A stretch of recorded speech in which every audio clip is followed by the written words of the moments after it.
Changes by Digits 27, Chapter 45, Official Recovery. Naruto was not expecting the flying tackle and was subsequently bowled over by the red blur that took him in the chest. All he saw for a few moments was a veil of red hair before glistening violet eyes leaned back, although not far enough back to stop squeezing the life out of him. My little Naru-chan, Kushina murmured as she finally let him go, somewhat awkwardly startling him as she held his face between her hands. Her brow crinkled slightly as she turned him this way and that, the novelty of the situation managing to keep Naruto quiet during all of this. Well, not so little now. Her gaze softened as she leaned back in, wrapping her arms around him and just holding him there. I missed you growing up. Hi to you too, Mom. He finally managed glancing past her to where his father looked on, smiling at the scene. Hey, Dad. The young dame nodded, looking somewhat awkward as he shuffled in place, as though worried about approaching any further. Son, the monosyllable seemed to trigger something in Kushina as the woman suddenly sat bolt upright, glaring at the man. Is that any way to greet our son after all this time, you big damn flake? Minato wavered in place, looking far from the fearsome Hokage the world remembered him as. Naruto was okay with that, though. This was the father he remembered.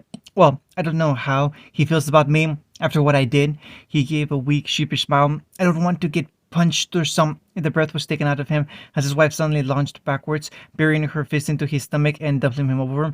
Hers played out around her like the fox she had once housed, in an all too sweet voice that Naruto found disconcertingly familiar. She whispered, "There, problem solved. Now man up and come greet our son, Databayin." A significant, more winded Minato lurched over just as Naruto was picking himself up off the ground, smiling fondly at the tableau right out of his memories. For the record, I probably wouldn't have hit you. I've sort of gotten over it by now. Minato smiled, stepping forward to wrap his son in a hug, only to grunt again as another fist lodged itself in his stomach. Sort of. I deserve that. The old man gasped, only to find his voice muffled as Naruto suddenly pulled him up, wrapping the man in a hug.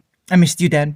When they both heard a distinctive throat clear, Naruto simply opened one of his arms, admitting Kushina into the hug. I missed you both so much. He wasn't sure how long they all stayed in that absence, but it was Minato who eventually pulled away.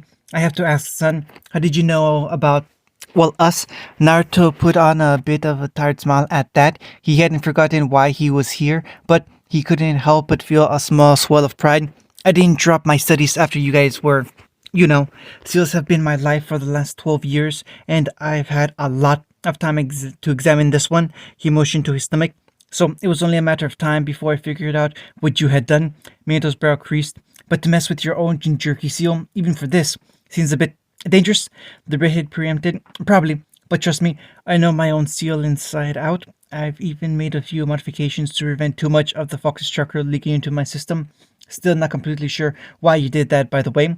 The blonde rubbed the back of his head, purposely avoiding the pointed stare from his wife.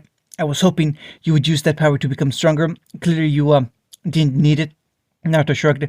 Can't say it didn't come in handy a few times. I've never lacked for energy. At that, Kushina gained an expression he would have thought more appropriate on Jiraiya. I imagine any lady friends you might have had certainly wouldn't have complained. She only allowed the awkward pause that followed to languish for a few seconds before busting out laughing at the identical red expression on her husband and son's face. Oh, you two are just too alike. Both only realized that they were rubbing the back of their heads in identical movement when they caught each other doing it. It really was strange. Naruto was almost 20, so his parents, as they looked like here, were only a few years older than him. He and Minato could be brothers. So, people tell me, he admitted, his blush would not quite dying down as he reached into one of his pockets and threw a Hiraishin Kuna at his father. The man caught it deftly, barely giving it a glance before smiling proudly at the younger Namikaze. In more ways than one, it seems. Naruto felt another upsurge of pride before something darker settled in his stomach. You guys had no idea how long I've waited for this moment, ever since the first time I realized exactly what you had done with the seal. I was saving it, knowing this could only happen once. His parents quickly mirrored his melancholy. I wasn't going to use it so soon. I wanted to wait and make sure I could tell you everything. I could have told you about my wedding, let you know the name of your grandchildren, or grandchild. I want to make sure I had done everything that I could have to make you proud. He nearly flinched as he felt Kushina's smaller hand slip into his own, glancing up into eyes almost identical to his own. Naruto, my Naruto, I don't care what you do. I don't care who you choose to love. I don't even care if you didn't become a shinobi. I would always be proud of you, whether it was today or decades from now. You would still be my little Shochai, and I would cherish this moment just as much. He felt something shift deep inside of him as he gripped her hand tightly. I don't know how much I deserve that. I came here for a reason. I've never felt so lost in my life, and I just didn't know where else to turn. Still, even though he felt exactly that way, one look into his mother's face seemed to pull all of that aside for a moment.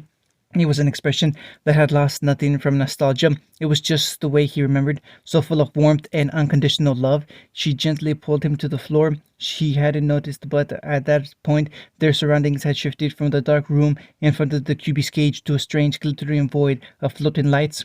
And still, holding his hand, sat across from him with his father. Tell us about it. So he did. He explained everything he could, from the stealing of the sunbite to the theft of the scroll, to the discovery of his sister and the impromptu Jinchuriki ritual. He explained how he thought Sokaru had been dead this whole time, something that seemed to trouble them deeply, and shared his uncertainty with how to move forward. His parents seemed impressed by his various exploits, but respectfully held their silence until he began to wind down, having vented quite thoroughly. It's just I've had a whole life to learn everything I need, a lifetime of being a shinobi with guidance from the right people at the right time, a lifetime coming to terms with the woman I love and how to go about showing her that.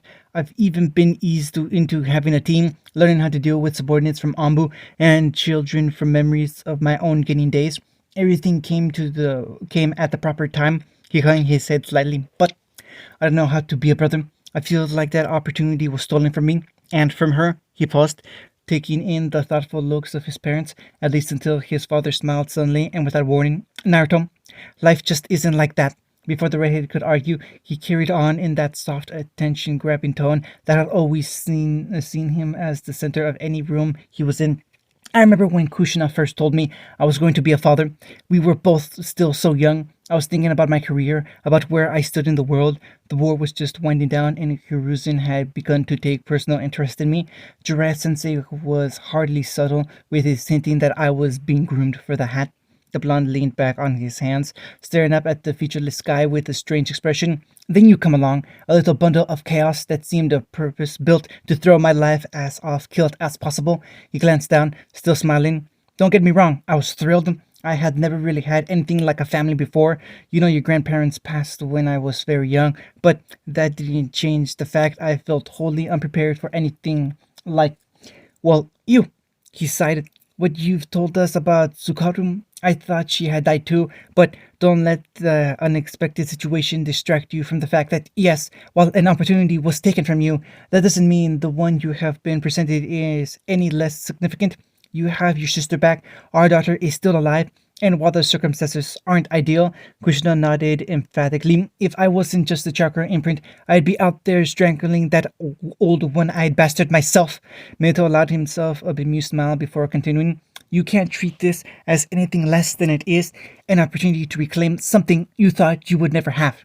He shuffled until he was in front of his son, quickly wrapping Naruto in a hug. From everything you've told us so far, I have no doubt you'll handle this as splendidly as you have everything else. He leaned back, propping both hands on Naruto's shoulders. Have faith in yourself, because we certainly do. When he leaned back, he could see he had left the redhead a lot to consider. It's going to be really difficult, isn't it? She'll be like a stranger with who knows what put in her head about me. I think I'm most afraid what she'll wake up and that she'll hate me. I'm not sure if I could deal with that. You will, Krishna reassured him, sharing a nod with her husband. And besides, when has anything worth doing been easy? You think raising a rambunctious kid like you was a walk in the park? That, at least, earned a chuckle from all three of them. Naruto, she's your sister. There's a connection there, no matter how buried it might be. She glanced up brightly in thought. I'll tell you something Mito Basan once told me. She said, Uzumaki is more than just a name. It's more than just our red hair, or our ability with seals, or our longevity. It's an understanding that family means more than blood, and that it's a connection. She told me that as long as another Uzumaki lived, I would never be alone in anything I did. It got me through a really rough time in my life. I think you told me that story when I was a kid. Naruto mused, almost ponderously. He had forgotten about it. It was so long ago. I understand. I think it's just so hard sometimes without you guys. There were so many times in my life that I could have used advice like this, and the knowledge that this will really be the last time I see you. He nearly jumped when Kushina put her hands on his. Not the last time. Her expression shifted quickly to one of rebuke. But I certainly don't want to see you again anytime soon. I want my baby to have a long, happy life, so you have so many more stories to tell us when we see you again. She was glad for the weak smile that earned as her voice turned soft again. But in that vein, let's not waste that time we have now. I want to hear everything. She sat down, making a big show of making herself comfy despite the ground having no discerning features. Now, you mentioned grandchildren.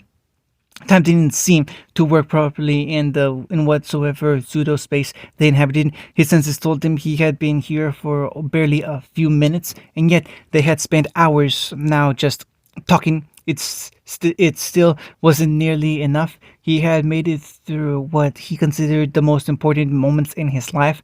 Anko, Itachi, Shisui, Anbu, his genin, the war, Haya, his child, becoming Hokage, the various enemies he had made, faced, and defeated, and even a brief recap of the situation in Mizu with more emphasis on his worries as the Hokage. In return, his parents told him some of the stories they had never managed while they were around, including their individual perspectives on that awful night. By now, he was just regaling his parents with as many anecdotes as he could, training with his first team, moments spent with Anko, particularly noteworthy missions, messing with his students, those rare moments of clarity with Hiruzen. And none of it seemed to be enough. He wanted to tell them everything to assuage that little voice that told him this was it. This was all the time they had to learn what they could about their son. But the march of time was so inevitable as it was unstoppable. It started out as a vague sensation in the back of his head, and even when it became impossible not to notice, he pressed on, ignoring it as long as possible. Eventually, though, they too had to take note. Glancing down at their bodies with worry, this wasn't what they had been left here for. They were supposed to be emergency fail-safes for the seal, used up mostly in one go. Drawing them out like this, minimizing the limited energy they used up, just prolonged the inevitable. His parents were fading away. The chakra they were composed of slowly buried out. Abruptly, Naruto quieted, not even bothering to finish the story about Shisui managing to get them fireworks that nearly ended with them burning down a training ground. His mother had been clearly amused, but by this point Naruto's heart wasn't in it. Minato and Kushina were semi-transparent now, little more than ghosts clinging on to the few precious seconds they had left. I don't want you to go, the redhead said, barely able to get his voice above a whisper. You know this was coming, son, and even this much was more than most get, Minato informed him, no less saddened by the revelation, but putting on the stoicism that had made him so fearsome as a leader. I'm so happy with the man you've grown into. I couldn't have asked for any more, or for a better son, Kushina said, not bothering to hide her emotions as tears streamed down her face. Please, tell Anko that she has our blessings. She sounds like a wonderful young woman, and tell Sukaru that her mother loves her. Her father too, Minato added, struggling to keep his features straight now. And tell Hiruzen and Jiraiya now. I don't blame them.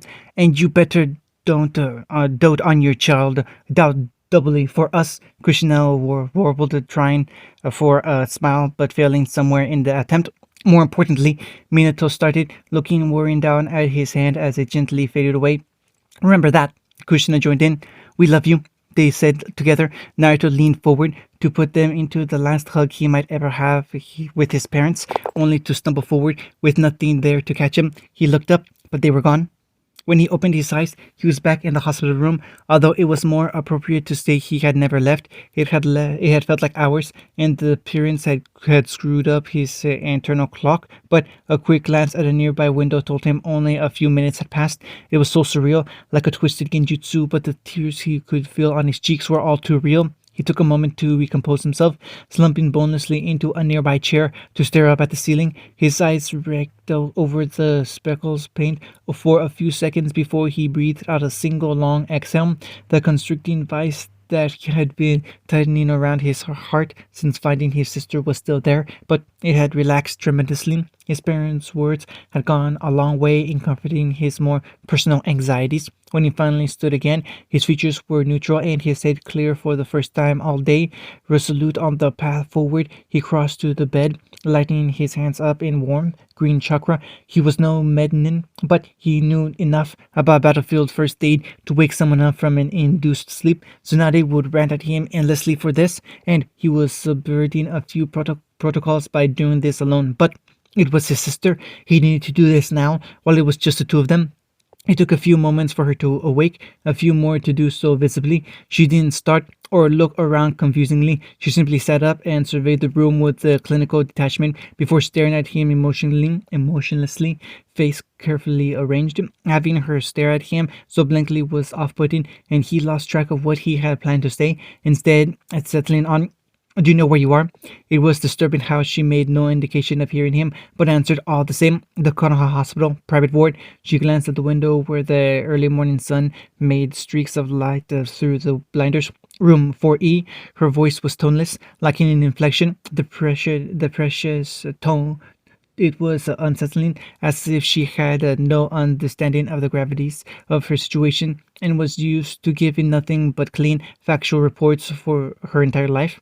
Naruto had to quickly clamp down on a surge of anger that welled up in him, directed at a certain old bastard. "And do you know who I am?" Again, it didn't even seem like she heard him. No tilt of the head, no blink, no physical tells whatsoever. "Of course, Hokage-sama." Strained through the emotionless filter of her voice, the title sounded more like an insult. "I'm your brother, Sukaru," he said softly, the first hint of earnest emotions beginning to break through as the full weight of what had been done to his little sister finally began to dawn on him. "It's me, Naruto." Finally, the girl moved, tilting her head up ever so slightly so her eyes met his. "My name is not Sukaru. My most recent designation was Kai, and my brother is dead." The stark way she said it, as if stating the sky was blue or kunai are sharp, threw him completely. Your name is Sukaru Namikaze. Why do you think your brother is dead?"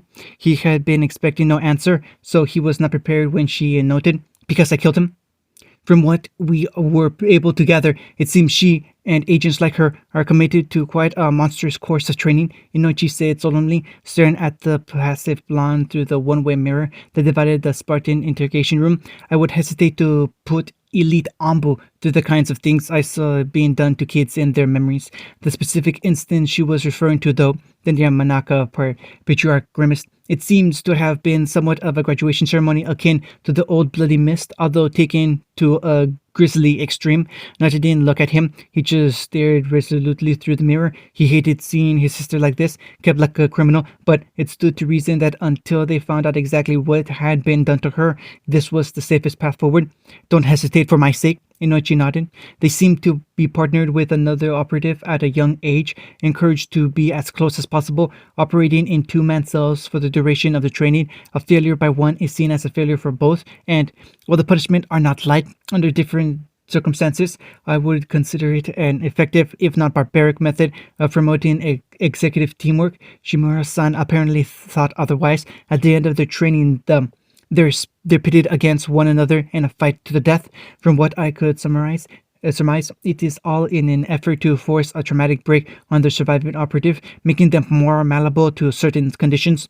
"So she was brainwashed," Naruto surmised, his face not betraying the whirling anger that sloshed around inside him. "In a sense, but not quite. Brainwashing implies conditioning a subject to act in a way they normally wouldn't. What Danzo did, well, it's more like akin to programming from a blank slate. The operative either suffers from a severe breakdown, after which I can only make educated guesses as to what happens, or they repress their emotions as an extreme coping mechanism. There are other aspects of the training that promote this outcome too, which leads me to believe it was the intended effect."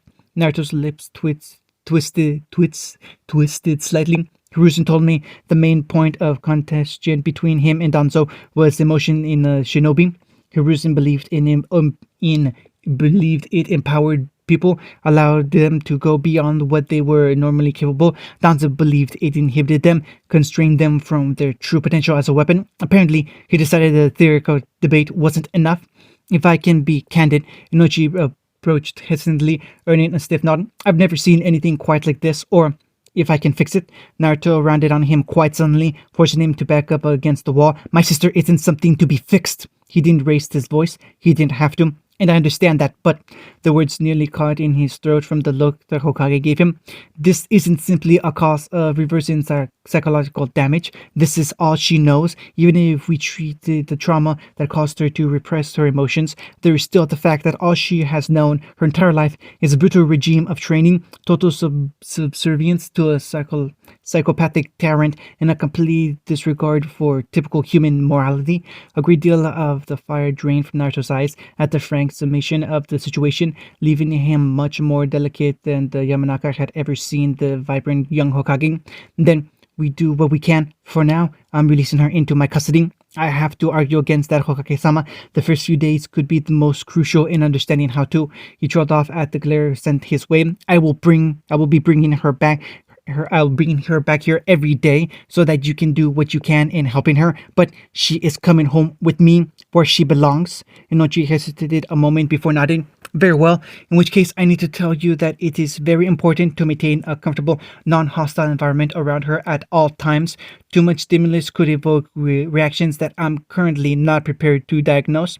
Naruto nodded. She's my sister. I would give her nothing less. Not to cause any offense, Hokage-sama. I was talking about uncle. The redhead managed a humorless smile. Anything else I should know? Actually, there was one thing. From the examination of the other root agents you brought in, we were able to identify a particular seal inscribed on the back of their tongues. He brought out a piece of paper that one of the Anbu more versed in Fujitsu had copied the seal onto. Naruto only gave it a brief look. Cursed seal, based on the location, probably designed as a kill switch if the operative said the wrong thing. I'd have to examine it to know for sure. Inochi nodded, handing the paper over. We presumed as such. The funny thing is, Zukaru doesn't seem to have one. Any thoughts why? Naruto sighed, looking back through the glass at his sister. She hadn't moved so much as an inch. Because an Uzumaki is too valuable to waste. We're perfectly jerky, host. Even saying it left a bitter taste in his mouth, as if you could measure the intrinsic worth of somebody based on such arbitrary characteristics. Inochi seemed to share his opinion, clearly thinking of the agent that had been revealed as Yamanaka previously thought dead. We still have a few tests to run, but we should be able to release her to your custody tonight. I'm not sure if you want to. Oh, wait. Naruto preempted without hesitation. Well, in that case, Ino-chan, Daddy, the girl whined as she poked her head around the door. I asked you not to call me that while I'm working. Sorry, honey. I need you to show the Hokage to the waiting room. Ino started at the resolution. She was in front of the village's leader, but recovered admirably. Of course, this way, Hokage-sama, despite the circumstances and the matters weighing on his mind, Naruto was who he was and couldn't help but smile at the sight of a father intentionally messing with their child. He briefly wondered what his own team was doing at the moment as he was led through the TNI complex. It was a surprisingly nice building for what went on inside. All pastel walls and nicely carpeted floors. Eventually, Ino led him to a pleasant room with a few comfy couches and a counter along one wall that held plates of food and a comfy marker. He only realized the silence had dragged on a little too long when he noticed Ino shuffle awkwardly on the spot. So, you're working here now? He clearly wasn't at his best if that was all he could come up with. He remembered Phil promoting the girl to Chunin a few months before, and it wasn't uncommon for children to follow their parents' careers once they graduated past getting shadowing my dad, yeah. Ino replied brightly, taking the conversation like it was a life preserver. I would prefer to go more into therapy, helping people, but the best study for psychology is in the technology is in the TNI. He filed in for her. Right. It's a lot more hands-on than I thought it would be, but I'm learning a lot, and that's good. and Naruto meant it. The genuine enjoyment he could see from Ino when she talked about her work was strangely soothing. It was nice to just have a banal conversation about having his world upended. Seeing a pretty girl smile was a nice bonus, although she was a bit young for his taste. She started, "You're nothing like Sakura described you. I thought you'd be a lot more, I don't know, intimidating." The redhead gave a wary smile. "I try to save that for the people who deserve it." "It's nice," she amended quickly, clearly conscious of offending him. "I mean, growing up with Sandem-sama, you started to see the post of Hokage as kind of unattainable. He was always the impossible wise old man that would visit the academy, always know just what to say. Seeing somebody so she was good at hiding her emotions, her father's work, no doubt, but she couldn't disguise the faint hint of red that entered her cheeks. Young as the Hokage, it's encouraging, like the bar isn't so high. I've never really thought about it. The job sort of snuck up on me. Really?" The blonde seemed genuinely taken aback. "But you're Naruto Namikaze? Last time I checked," he quipped with a wan smile. "Sorry," she quickly backpedaled, visibly abashed. "But when you meet somebody so famous, you just don't expect them to be so human," he offered, thinking back to the first time he had met Jiraiya and how quickly the well of respect for the man's sealing abilities had evaporated. "Yeah," she finished a little lamely. "At the same time, though, I suppose it is kind of intimidating when the teams were announced." She looked up as if just realizing how long ago that was, nearly making him chuckle. She should wait until she was his age. "I made it a priority to know who everybody's senseis were. The more I found out about you, well, sort of brings your own achievements into question, doesn't it? As the Sandem keeps reminding me, I'm a product of a slightly different time. The more I'm reminded, the more I think you guys are better off." He smiled. He has a way of doing that. Mirrored his expression. "That's more like what Sakura said you were like." The redhead sank onto one of the couches, motioning for her to sit opposite him. The girl clearly considered the offer, glancing towards the door and weighing up whether she should get back to work. But then, how often does the Hokage invite you for private chat? Ignoring the outstretched hand, she cheerfully settled in next to him at a respectful distance. She knew he was engaged after all. Slightly bemused, Naruto wasn't put off at all. "So what do my cute little students say about me?" When Inoichi came to get them nearly an hour later, Naruto was a great deal more relaxed, laughing and talking with Ino easily over aimless little things that had completely put his mind off the pressure mounting on his shoulders. He could definitely see why she wanted to go into therapy. Even when Inoichi cleared his throat, reminding Naruto of what he had to do, his grin only faded into a small, resigned smile. "Thanks, Ino. It's been very nice talking with you." "No problem, Naruto-sensei. Oh, when your sister recovers, I'd love to come visit sometime. Help her get acclimated with some things. Girl stuff." The redhead nodded. He had gotten a good feel for the girl over the time they had spent talking and could tell the offer was sincere. "I think that would be nice." She waved brightly. As Inoichi led them out and back through the complex to a different direction. Smaller waiting room. Each footstep seemed to pull at Naruto's regained a good mood until the uncomfortable weight settled in his stomach once again. It only worsened when he rounded the corner and saw his sister sat there, perfectly still with her hands folded over her lap. "Come on, Tsukaru. It's time to go home." End of chapter 45.